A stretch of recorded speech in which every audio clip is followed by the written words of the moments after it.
حضرت عمر رضی اللہ تعالیٰ عنہ نے ایک جماعت بھیجی ملک کے روم کی طرف، اور ان کے ذمہ دار بنایا حضرت عبداللہ بن حذیفہ رضی اللہ تعالیٰ عنہ۔ ایک نصرانی بادشاہ نے، جس کو طاغیہ کہتے تھے، اس بادشاہ نے اس پورے لشکر کو گرفتار کر لیا۔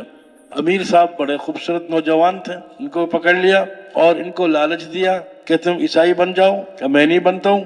پھر کہا کہ میں تمہیں یہ دوں گا، یہ دوں گا، یہ دوں گا، لالچ دیا۔ تو انہوں نے کہا انکار کیا، نہیں ہو سکتا۔ پھر کہا کہ تمہیں اپنی آدھی بادشاہت تمہیں دے دوں گا، تم میرے ساتھ بیٹھ کر بادشاہت کرو گے، اپنا آدھا ملک تجھے دے دوں گا۔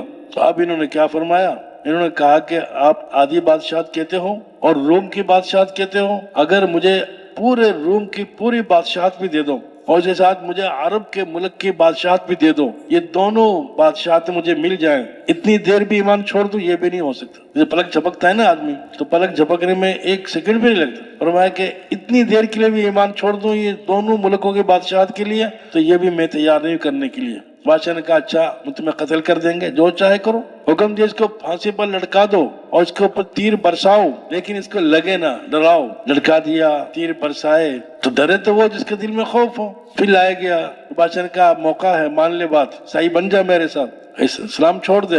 پھر کہا کہ اچھا اس کو میں تمہیں قتل کر دوں گا، کرو جیسے تمہارا دل چاہتا ہے۔ پانی منگایا، بڑے برتن میں آگ جلائی، لے جاؤ اس کو، اس پانی میں ڈال دو، ختم ہو جائے۔ اب لے جایا جا رہا تھا ڈالنے کے لیے، عبداللہ بن حذیفہ رضی اللہ عنہ کے آنکھوں میں آنسو آ گئے، رونے لگے۔ بادشاہ کو اطلاع ملی کہ بادشاہ وہ تو رو رہا ہے، آنکھوں میں آنسو آ گئے، لاؤ میرے پاس۔ کہا کہ میں نے تمہیں نہیں کہا تھا اسلام چھوڑ دو اور نصرانی بن جاؤ، میرے ساتھ مزے کرو گے بادشاہت کے اندر؟ انہوں نے کہا کہ بادشاہ میں اس لیے نہیں رویا ہوں کہ پانی میں ڈالا جاؤں گا، ختم ہو جاؤں گا، جان نکل جائے گی، گل جاؤں گا، جل جاؤں گا، اس لیے نہیں رویا ہوں۔ کس لیے روئے پھر؟ میں تو اس لیے رویا ہوں کہ آج اللہ کے نام پر جان دینے کا وقت آیا۔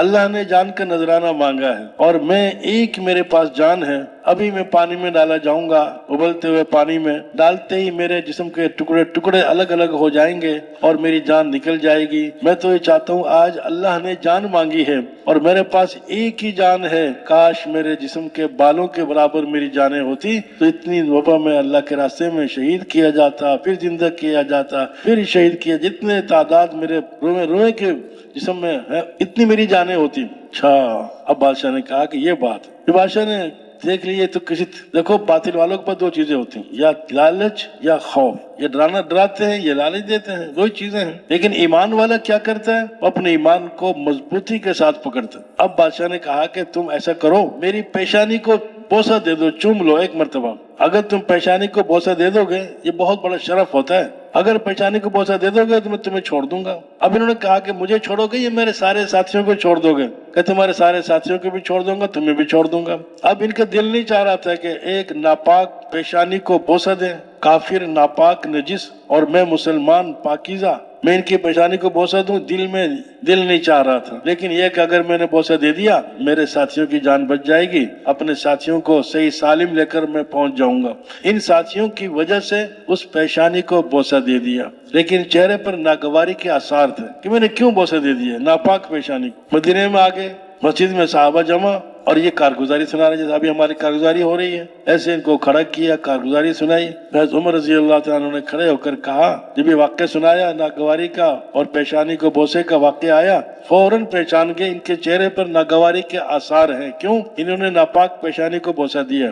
اور پھر فرمایا کہ میں تمام مسلمانوں کو جو یہاں موجود ہیں حکم دیتا ہوں کہ باری باری اٹھیں اور عبداللہ بن حذیفہ کی پیشانی کو بوسہ دیں، اور سب سے پہلے میں کھڑا ہوتا ہوں۔ تو خود تشریف لائے، پیشانی کو بوسہ دیا، پھر سارے مسلمانوں نے وہ چہرے سے ناگواری کے آثار ختم ہو گئے۔